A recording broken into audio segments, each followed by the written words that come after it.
বন্ধুরা, সুজির পরোটা তো অনেকভাবেই বানিয়েছেন। একবার এই নতুন পদ্ধতিতে বানিয়ে দেখুন।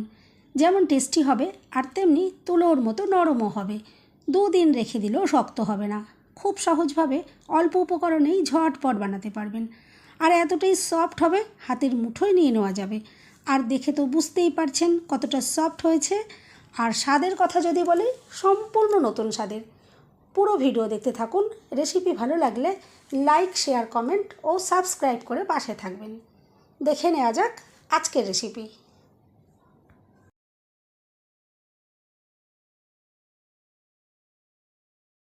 নমস্কার বন্ধুরা, আমি পাপড়ি পদ্মাবতী ফুড ক্রিয়েশনে আপনাদের সবাইকে স্বাগত।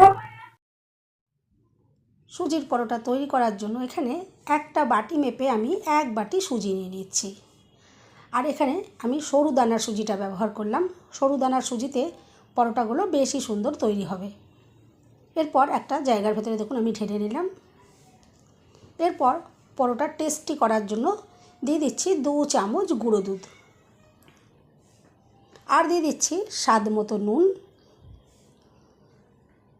আর আমি দিয়ে দিচ্ছি 1/2 চামচ মতো চিনি। এতে কোনো মিষ্টি হবে না, কিন্তু টেস্টি তৈরি হবে। তবে চাইলে নাও দিতে পারেন।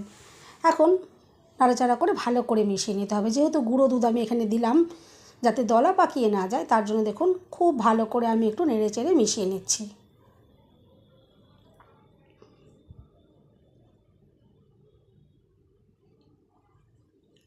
খুব ভালো করে দেখুন মিশিয়ে নিলাম। এখন এটা একটু সাইডে রেখে দিচ্ছি। এরপর গ্যাস জ্বালিয়ে একটা কড়াই আমি বসিয়ে দিয়েছি। আর দিয়ে দিচ্ছি 2 বাটি জল। যে বাটি মেপে আমি 1 বাটি সুজি এখানে দিয়েছি, ঠিক সেই মাপেরই আমি 2 বাটি জল এখানে ইউজ করলাম। সম পরিমাণে এখানে জলটা দিতে হবে। আর দিয়ে দিলাম 1 চামচ সাদা তেল। এখন জল ভালো করে ফুটিয়ে নিতে হবে। দেখুন জলটা খুব সুন্দরভাবে ফুটে উঠেছে। এরপর গ্যাসের ফ্লেমটা আমি এখন একদম লোতে করে দিচ্ছি। আর যে সুজি আগে থেকে আমি মিশিয়ে রেডি করে রেখে দিয়েছিলাম, আমি দেখুন দিয়ে দিলাম কড়াইয়ের ভেতরে। এরপরে নাড়াচাড়া করে একটা ডো তৈরি করে নিতে হবে। আর গ্যাসের আঁচ কিন্তু একদম হালকাতেই থাকবে, কোনো মতেই বাড়ানো যাবে না। হালকা আঁচেই খুব সুন্দর করে নাড়াচাড়া করে এভাবে সুজির ডোটা তৈরি করতে হবে। আর খুব ভালো করে নাড়াচাড়া করতে হবে, যাতে কোনোভাবেই না ভেতরে কোনো বড় বড় দলা পাকিয়ে যায়।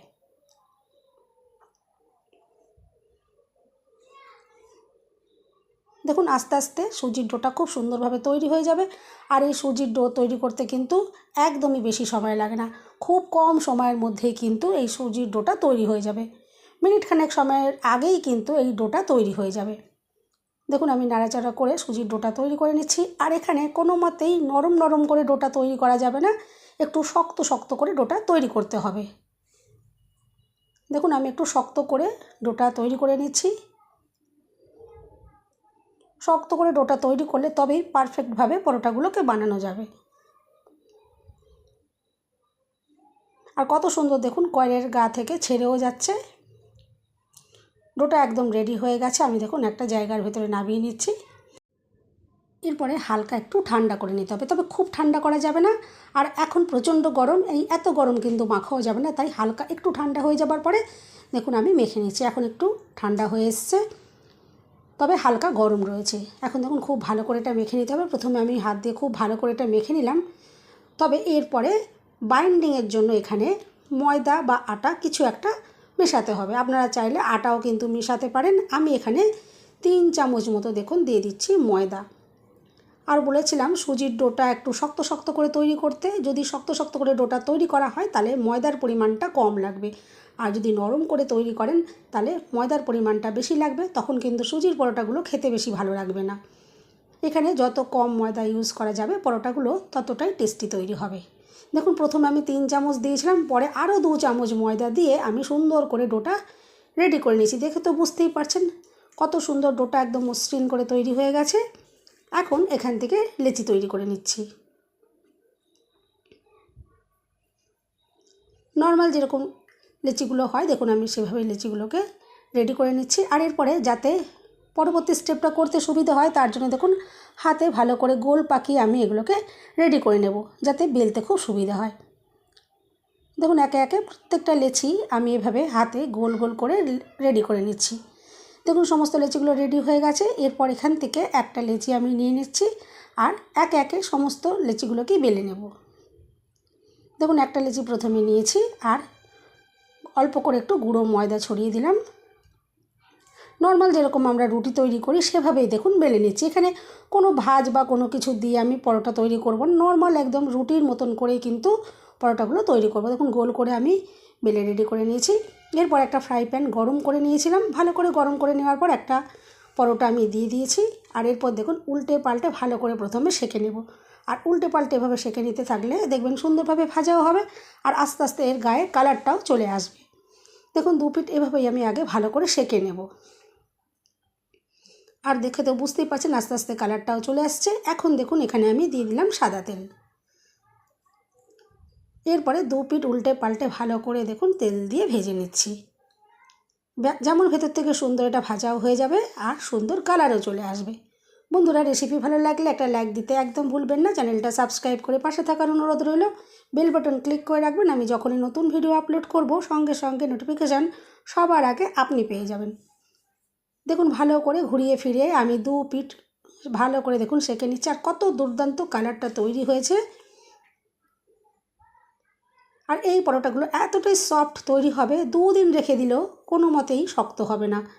দেখুন একটা পরোটা রেডি করে নিয়েছি। আমি আরও একটা পরোটা একটু দেখিয়ে দিই। দেখুন আরেকটা পরোটাও আমি দিয়ে দিয়েছি আর ঠিক একইভাবে উল্টে পাল্টে প্রথমে সেঁকে নিয়েছিলাম আর তারপর দেখুন তেল দিয়ে ভেজে নিয়েছি। আর দেখুন কত দুর্দান্ত কালার আসছে। প্রত্যেকটা পরোটাই কিন্তু অসাধারণ তৈরি হচ্ছে।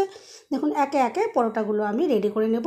আর এভাবে রেডি করে নেওয়ার পর তারপর এখান থেকে পরোটা আমি আপনাদেরকে দেখাবো যে কতটা সফট তৈরি হয়েছে আর কতটা যে দুর্দান্ত কালার এসছে সেটা তো দেখে বুঝতেই পারছেন। আর দুর্দান্ত টেস্টি হবে। দেখুন পরোটাগুলো সব আমি রেডি করে নিয়েছি। দেখে তো বুঝতেই পারছেন কতটা অসাধারণ লাগছে। যে কোনো আইটেমের সাথে খেতে পারেন, তবে আমি বলবো শুধুও খেতে পারবেন, এতটাই টেস্টি তৈরি হবে। এভাবে যদি সুজির পরোটা না খেয়ে থাকেন অবশ্যই একবার ট্রাই করে দেখতে পারেন।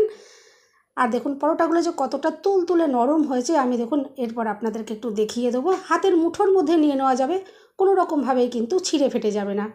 বাড়ির প্রত্যেকে কিন্তু এই পরোটা খেতে পারবে, বাচ্চা থেকে বয়স্ক মানুষও যদি বাড়িতে থাকে কারোরই এই পরোটাগুলো খেতে কিন্তু কোনো রকমেরই অসুবিধা হবে না।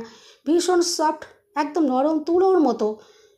আর দুদিনও যদি রেখে দেন কোনোভাবেই কিন্তু এই পরোটাকে ইচ্ছে করেও শক্ত করা যাবে না, এতটাই নরম সফট তৈরি হবে। দেখুন এরপর আমি পরোটা একটু দেখাই যে কতটা সফট তৈরি হয়েছে। দেখুন যেমন খুশি ভাজ করা যাবে। এই পরোটা কিন্তু কোনো রকমভাবে ভেঙেও যাবে না, ছিঁড়ে ফেটে যাবে না। দেখে তো বুঝতেই পারছেন হাতের মুঠোর মধ্যে একদম নিয়ে নেওয়া যাচ্ছে, এতটাই সফট আর খেতে তো অসাধারণ টেস্টি। একঘেয়ে যদি আটা ময়দা খেতে ভালো না লাগে এভাবে কিন্তু আপনারা সুজির পরোটা বানিয়ে খেতেই পারেন। আমি এখানে ময়দার ব্যবহার করেছি, আপনারা চাইলে আটা এখানে দিতে পারেন। দেখুন কতটা সফট। আশা করছি পরোটা ছেড়ে দেখে আপনারা বুঝতেই পারলেন যে পরোটা কতটা সফট তৈরি হয়েছে আর কালারটা তো দুর্দান্ত তৈরি হয়েছে। বন্ধুরা রেসিপি ভালো লাগলে একটা লাইক দিতে একদম ভুলবেন না। চ্যানেলটা সাবস্ক্রাইব করে পাশে থাকার অনুরোধ রইল। সবাই সুস্থ থাকবেন, ভালো থাকবেন। দেখা হবে নেক্সট ভিডিওতে। ভিডিওটা শেষ পর্যন্ত দেখার জন্য সবাইকে রইল অসংখ্য ধন্যবাদ। দেখুন পরোটা দেখে তো বুঝতেই পারছেন। আশা করছি আজকের রেসিপি আপনাদের অনেক ভালো লাগলো। সকালে জল খাবারে বানাতে পারেন বা ডিনারেও রাখতে পারেন, খেতে তো অসাধারণ লাগবে।